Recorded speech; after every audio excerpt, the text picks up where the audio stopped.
പാലക്കാട് മുണ്ടൂരിൽ കാട്ടാന ആക്രമണത്തിൽ യുവാവ് കൊല്ലപ്പെട്ട സംഭവത്തിൽ വ്യാപകമായ പ്രതിഷേധം നടക്കുകയാണ്. സിപിഎമ്മും ബിജെപിയും പ്രതിഷേധ രംഗത്തുണ്ട്. സിപിഎം ആഹ്വാനം ചെയ്ത ഹർത്താൽ ഇപ്പോൾ പുരോഗമിച്ചുകൊണ്ടിരിക്കുകയാണ്. ഡിഎഫ്ഒ ഓഫീസിലേക്ക് ബിജെപി പ്രതിഷേധ മാർച്ച് ആഹ്വാനം ചെയ്തിട്ടുണ്ട്. കയറംകോട് സ്വദേശി അലനാണ് ഇന്നലെ കൊല്ലപ്പെട്ടത്. ഒപ്പമുണ്ടായിരുന്ന അമ്മയ്ക്ക് പരിക്കേറ്റു. ഇരുവരും ഇന്നലെ വൈകിട്ട് വീട്ടിലേക്ക് പോകുന്നതിനിടെ ആയിരുന്നു ആനയുടെ ആക്രമണം. ഷംന വിവരങ്ങൾ പങ്കുവെക്കും. ഷംന, നേരത്തെ നമ്മൾ അവിടുത്തെ പഞ്ചായത്ത് അംഗവുമായൊക്കെ പഞ്ചായത്ത് മെമ്പറുമായൊക്കെ സംസാരിച്ചിരുന്നു. അവർ പറഞ്ഞതനുസരിച്ച് ഈ ആനയുമായി ബന്ധപ്പെട്ട് നാട്ടുകാരുടെ പരാതി ഒരുപാട് സംഭവിച്ചിട്ടുണ്ട് അവിടെ.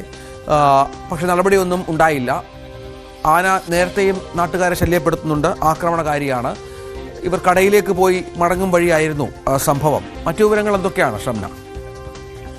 രഞ്ജിത്ത്, ഇന്നലെ രാത്രി 7:30 കൂടിയായിരുന്നു ഈ കാട്ടാന ആക്രമണം ഉണ്ടാകുന്നത്. കയറംകോട് സ്വദേശി അലനാണ് ഈ കാട്ടാന ആക്രമണത്തിൽ കൊല്ലപ്പെട്ടത്. ഒപ്പമുണ്ടായിരുന്ന അമ്മ വിജിക്കും ഗുരുതരമായി പരിക്കേറ്റിട്ടുണ്ട്. ഈ കാട്ടാന ചവിട്ടി നിലത്ത് വീണ് തലയിടിച്ചാണ് പരിക്ക് പറ്റിയിട്ടുള്ളത്.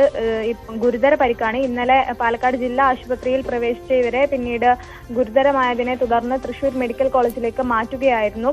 എന്തായാലും സംഭവത്തിൽ വ്യാപക പ്രതിഷേധമാണ് ഇപ്പോൾ നാട്ടുകാരുടെ ഭാഗത്തു നിന്നുണ്ടാവുന്നത്. കാരണം നിരന്തരമായി ഈ കാട്ടാന സാന്നിധ്യ മേഖലയിൽ ഉണ്ടായിരുന്നു. അത് ചൂണ്ടിക്കാട്ടി പലതവണ പരാതി നൽകിയിരുന്നു. പക്ഷെ വനംവകുപ്പോ അധികൃതരോ കാര്യമായ നടപടികൾ സ്വീകരിക്കുകയോ അല്ലെങ്കിൽ ജനങ്ങൾക്ക് മുന്നറിയിപ്പ് നൽകുകയോ ചെയ്തിരുന്നില്ല. ഇതാണ് ഇപ്പോൾ ഒരു 25-കാരന്റെ മരണത്തിലേക്ക് നയിച്ചത്. ഒരു ദാരുണമായ സംഭവം ഉണ്ടായിരിക്കുന്നത്. ഇത് ചൂണ്ടിക്കാട്ടിയാണ് ഈ മേഖലയിൽ വ്യാപക പ്രതിഷേധം ഇപ്പോൾ നടക്കുന്നത്. ഇന്ന് ഉച്ചവരെയാണ് സിപിഎം ആഹ്വാനം ചെയ്ത ഹർത്താൽ ഉണ്ടാവുക. രാവിലെ 10 മണിയോടുകൂടി ഡിഎഫ്ഒ ഓഫീസിലേക്ക് ബിജെപിയും മാർച്ച് നടത്തും.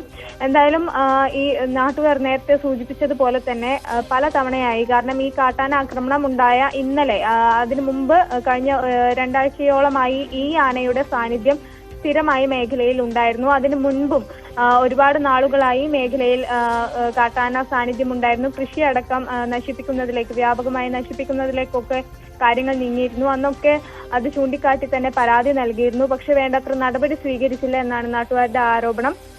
ഈ മുണ്ടൂര് കണ്ണാടൻ ചോലയ്ക്ക് സമീപത്ത് വെച്ചായിരുന്നു ഇന്നലെ ആക്രമണം ഉണ്ടായത്. ഈ മേഖല വനമേഖലയോട് ചേർന്ന പ്രദേശമാണെങ്കിലും ജനവാസ മേഖലയാണ്. ഒപ്പം തന്നെ വ്യാപകമായി കൃഷിയൊക്കെയുള്ള ഒരു മേഖല കൂടിയാണ്. അപ്പോൾ ഈ നാട്ടുകാരുടെ ജീവന് തന്നെ ഭീഷണിയാവുന്ന ഇത്തരത്തിലുള്ള വന്യജീവി സാന്നിധ്യം. തുടരുക ഷംന. മലമ്പുഴ MLA ശ്രീ എ പ്രഭാകരൻ നമ്മോടൊപ്പം ചേരുന്നുണ്ട്. MLA, എന്താണ് സംഭവിച്ചത്? ഇത് ഈ ആനയെ ഇങ്ങനെ നാട്ടുകാരെ ശല്യപ്പെടുത്തുന്ന സംബന്ധിച്ച് ഒരുപാട് പരാതികളൊക്കെ ഉണ്ടായിരുന്നു. പക്ഷെ കാര്യമായ ഇടപെടൽ ഉണ്ടായില്ല എന്നൊരു പരാതിയാണ് അവിടെ ഉള്ളത്. ഇടപെടൽ പറഞ്ഞാൽ ഇതിനൊക്കെ ഒരു പരിമിതിന്റെയാണ് പ്രശ്നം. നിയമവും പ്രശ്നങ്ങളൊക്കെയാണ്. ഇതേ മണ്ഡലത്തിലാണെങ്കിൽ വാളയാർ മുതൽ കല്ലടിക്കോട് ഇപ്പൊ ഈ നടന്ന സംഭവത്തിന്റെ അടുത്താണ് കല്ലടിക്കോട്. അതുവരെ ഈ വന്യങ്ങളുടെ കടന്നാക്രമണം വരികയാണ്. ഇത് നിയമസഭയിൽ പലതവണ ഈ കാര്യങ്ങൾ ഉന്നയിച്ചിട്ടുണ്ട്. എല്ലാവർക്കും അറിയുന്നതാണ്. എന്നെ നിയമസഭയിൽ എന്താ മണ്ഡലത്തിൽ വല്ല കളിയാക്കുന്നത് വരെ കാര്യങ്ങൾ എത്തിയിട്ടുണ്ട്. ഇതിപ്പോ ഈ നമ്മുടെ ഈ കപ്പി കെട്ടുന്നത് കൊണ്ടൊന്നും ഇപ്പോ സോളാർ ഫെൻസിങ് കൊണ്ടൊന്നും ഇത് തടസ്സപ്പെടുത്താൻ കഴിയില്ല. ജനവാസ കേന്ദ്രങ്ങളിൽ സ്ഥിര താമസമാക്കിയിരിക്കുകയാണ് ഇപ്പോൾ വന്യമൃഗങ്ങൾ. അപ്പോൾ ഈ പുതുച്ചേരി പഞ്ചായത്തിൽ ഇതുപോലെ ഉണ്ടായി.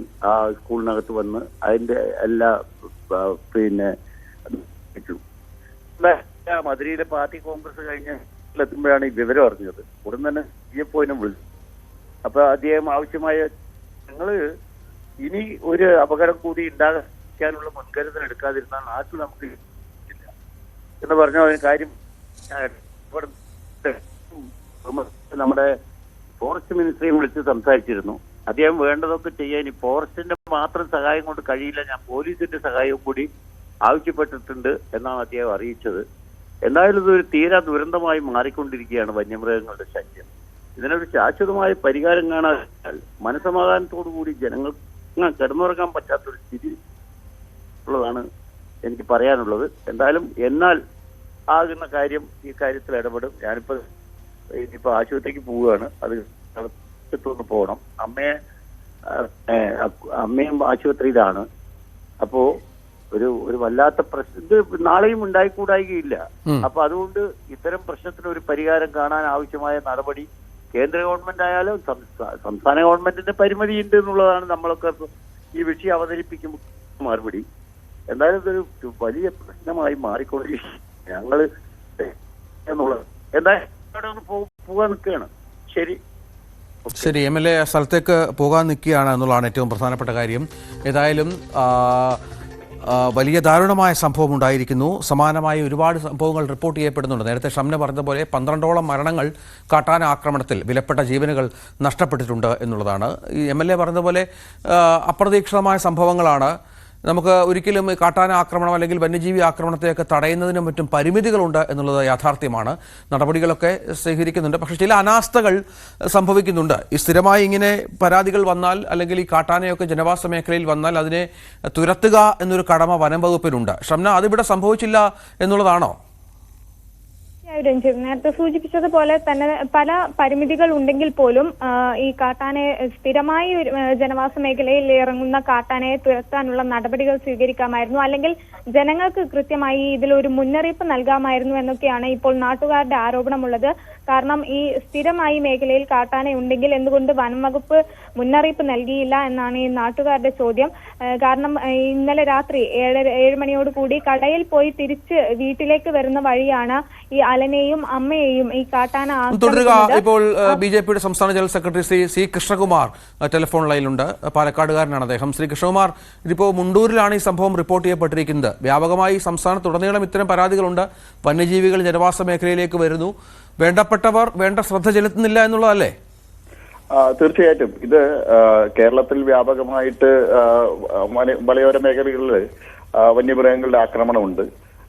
പാലക്കാടിനെ സംബന്ധിച്ചോളം മുണ്ടൂർ മുതൽ വാളയാർ വരെയുള്ള ഈ മേഖലയിൽ വലിയ തോതിലാണ് ജനങ്ങൾക്ക് കൃഷിനാശവും അതുപോലെ തന്നെ ജീവനും അപായം സംഭവിച്ചുകൊണ്ടിരിക്കുന്നത്. 12ാമത്തെ 13ാമത്തെ ആളാണ് കാട്ടാനയുടെ ആക്രമണത്തിൽ ഈ മുണ്ടൂർ മുതൽ വാളയാർ വരെയുള്ള ബെൽറ്റിൽ മരിക്കുന്നത്. ഇതിനു പുറമെയാണ് അട്ടപ്പാടി മേഖലയിൽ നിരന്തരമായിട്ട് ഇത്തരത്തിലുള്ള കാട്ടാനയുടെ ആക്രമണത്തിൽ ആദിവാസി വിഭാഗത്തിൽപ്പെട്ട ആളുകൾ മരിക്കുന്നത്. സർക്കാരിന്റെ ഭാഗത്തുനിന്ന് യാതൊരുവിധ നടപടിയില്ല. ഫെൻസിങ് ചെയ്യുന്നുണ്ട് എന്നുള്ളത് ജനങ്ങൾക്ക് പ്രതിഷേധമുയർന്ന സമയത്ത് ഉറപ്പ് കൊടുക്കുക എന്നല്ലാതെ യാതൊരുവിധ നടപടിയില്ല. RRT ടീം ഉണ്ട് എന്നാ പറയുന്നത്, പക്ഷെ അവര് യാതൊരുവിധ അറിയിപ്പും കൊടുത്തിട്ടില്ല. ഇതിനെല്ലാം വേണ്ട നടപടി എടുക്കേണ്ട ഭരണപക്ഷം CPM ഇന്ന് മുണ്ടൂർ പഞ്ചായത്തിൽ ഹർത്താൽ നടത്തുക. തികച്ചും അപഹാസ്യമായിട്ടുള്ള നിലപാടാണ് കേരളം ഭരിക്കുന്ന മുന്നണിയുടെ പ്രധാന ഘടകകക്ഷിയുടെ ഭാഗത്തുനിന്ന്. ഇതെല്ലാം തടയാനുള്ള ഉത്തരവാദിത്വം അവർക്കാണ്. ഇതിനുള്ള പ്രതിവിധി കാണാനുള്ള ഉത്തരവാദിത്വം അവർക്കാണ്. കേന്ദ്ര ഗവൺമെന്റ് നിരവധി പദ്ധതികളുണ്ട് ഇതിനായിട്ടുള്ള വന്യജീവി ആക്രമണം തടയാനുള്ള, മനുഷ്യ വന്യജീവി സംഘർഷം ഒഴിവാക്കാനുള്ള പദ്ധതികളുണ്ട്. പക്ഷെ കേരളം അതിൽ നടപ്പാക്കുന്നതിൽ വലിയ പരാജയമാണ് സംഭവിച്ചിട്ടുള്ളത്. ഒരു ഉദാഹരണം ഞാൻ പറയാം. ഇക്കഴിഞ്ഞ ദിവസം തമിഴ്നാട് ഫോറസ്റ്റ് ഡിപ്പാർട്ട്മെന്റ് ഒരു കണക്ക് പുറത്തു വിട്ടു. അവർ റെയിൽവേയുമായി ചേർന്ന് ആ പ്രദേശത്ത് കാട്ടാനയുടെ റെയിൽവേ ട്രാക്ക് ക്രോസിംഗിനെ സംബന്ധിച്ച് കിടക്കുന്നത് സംബന്ധിച്ചുള്ള ഒരു റിപ്പോർട്ട് പുറത്തുവിട്ടു. 5000-ലധികം ക്രോസിംഗ് ആണ് അവർക്ക് ഫലപ്രദമായിട്ട് റെയിൽവേ ട്രാക്ക് തടയാനുള്ള കാട്ടാനയുടെ ശ്രമം തടയാൻ പറ്റിയിട്ടുള്ളത്. അതിന് മുന്നറിയിപ്പ് നൽകാനുള്ള സംവിധാനം ആധുനിക AI സംവിധാനം ഉപയോഗിച്ച്. പക്ഷെ അതേ സമയത്ത് വാളയാറിനിപ്പുറത്ത് 6ഓളം കാട്ടാനകള് റെയിൽവേ ട്രാക്ക് ക്രോസ് ചെയ്യുന്ന സമയത്ത് ട്രെയിൻ ഇടിച്ചു മരിച്ചു. ഞാൻ ഈ ഉദാഹരണം പറഞ്ഞത് കേരളവും തമിഴ്നാടും തമ്മിലുള്ള വ്യത്യാസം ചൂണ്ടിക്കാണിക്കാനാണ്. അവിടെ വനത്തിനുള്ളില് കാട്ടാനകൾക്ക് വെള്ളം ലഭിക്കാനുള്ള താൽക്കാലിക തടയണകൾ ഉണ്ടാക്കി അതില് ടാങ്കർ ലോഡുകൾ ഉപയോഗിച്ചുകൊണ്ട് വെള്ളം നൽകുന്നു. അവർക്ക് തീറ്റ ലഭിക്കാനുള്ള സംവിധാനങ്ങൾ ഉണ്ടാക്കുന്നു. ഇതെല്ലാം തൊട്ടടുത്തുള്ള തമിഴ്നാട്ടിൽ നടക്കുന്ന സമയത്ത് കേരളം ഈ കാര്യത്തിൽ യാതൊരുവിധ നടപടിയും സ്വീകരിക്കാതെ പ്രതിഷേധം ഉയരുന്ന സമയത്ത് താൽക്കാലികമായിട്ട് മരണപ്പെടുന്ന കുടുംബങ്ങൾക്ക് താൽക്കാലികമായിട്ട് എന്തെങ്കിലും ആശ്വാസം കൊടുത്തുകൊണ്ട് ജനങ്ങളെ എല്ലാ കാലത്തും ദുരിതത്തിലാക്കുക. ആ മുണ്ടൂർ മുതൽ വാളയാർ വരെയുള്ള മലയോര മേഖലയിലെ കൃഷി പൂർണ്ണമായിട്ട് ആളുകൾ ഉപേക്ഷിച്ചിരിക്കുക. ഏക്കർ കണക്കിന് കൃഷിയാണ് അവിടെ ജനങ്ങൾ ഉപേക്ഷിച്ചിരിക്കുന്നത്. ഈ കിൻഫ്രയും മറ്റും സ്ഥലം ഏറ്റെടുക്കാൻ തയ്യാറാവുന്ന സമയത്ത് ജനങ്ങൾ വില പോലും നോക്കാതെയാണ് കിൻഫ്രയ്ക്ക് സ്ഥലം കൈമാറുന്നത് കഞ്ചിക്കോട് പുതുശ്ശേരി ഭാഗങ്ങളിൽ. കാരണം ഈ വന്യമൃഗ ശല്യം കാരണമാണ്. അവർക്ക് കൃഷി മുന്നോട്ട് കൊണ്ടുപോകാൻ കഴിയാത്ത അവസ്ഥയിലാണ്. അതാണ് സാഹചര്യം. ഏതായാലും ശ്രീ കൃഷ്ണകുമാറാണ് ഈ വിഷയത്തിൽ പ്രതികരിച്ചത്. ഷംന തുടരുന്നുണ്ട്. ഷംന, പ്രതിഷേധ മാർച്ചുകളുണ്ട് അവിടെ. ഈ അമ്മയുടെ ആരോഗ്യനില എങ്ങനെയുണ്ട്? അമ്മയും മകനും അപകടത്തിൽപ്പെട്ടു, മകൻ മരിച്ചു. അമ്മ ഗുരുതരമാണെന്ന് അറിയുന്നു, പക്ഷേ ജീവന് ഭീഷണിയൊന്നും ഇല്ലല്ലോ അല്ലേ?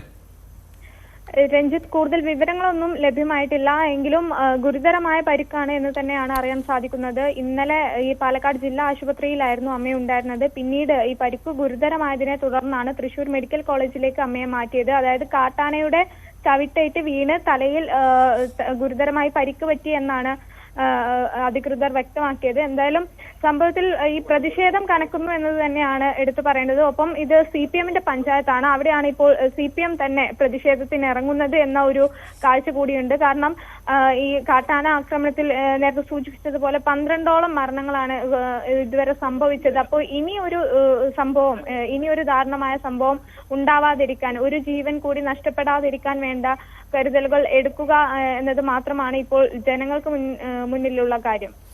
സാഹചര്യം അതാണ്. ഏതായാലും ഇനിയും ഇത്തരം ദുരന്തങ്ങൾ ആവർത്തിക്കാതിരിക്കട്ടെ എന്ന് ഓരോ ദുരന്തം കഴിയുമ്പോഴും നമ്മൾ പറയും. പക്ഷേ ഇത്തരം കാര്യങ്ങൾ വീണ്ടും വീണ്ടും ആവർത്തിക്കും. നമ്മുടെ പൊതു സംവിധാനങ്ങളുടെ അനാസ്ഥയൊക്കെ വലിയ തോതിൽ ഇത്തരം സംഭവങ്ങളിലേക്ക് നയിക്കുന്നുണ്ട്. വനമേഖലയിൽ അല്ലെങ്കിൽ വന അതിർത്തികളോട് ചേർന്ന് ജീവിക്കുന്ന സാധാരണക്കാരായ ജനങ്ങൾക്ക് അവരുടെ സുരക്ഷിതത്വം ഉറപ്പാക്കാനുള്ള കടമ എന്തായാലും നമ്മുടെ സംവിധാനങ്ങൾക്കുണ്ട്. അത് ഉറപ്പാക്കുക തന്നെ വേണം താനും. പക്ഷേ പലപ്പോഴും അത് സംഭവിക്കുന്നില്ല എന്നുള്ളതാണ് ഏറ്റവും ദുഃഖകരമായ കാര്യവും. ഷംനയാണ് വിവരങ്ങൾ പങ്കുവച്ചത്.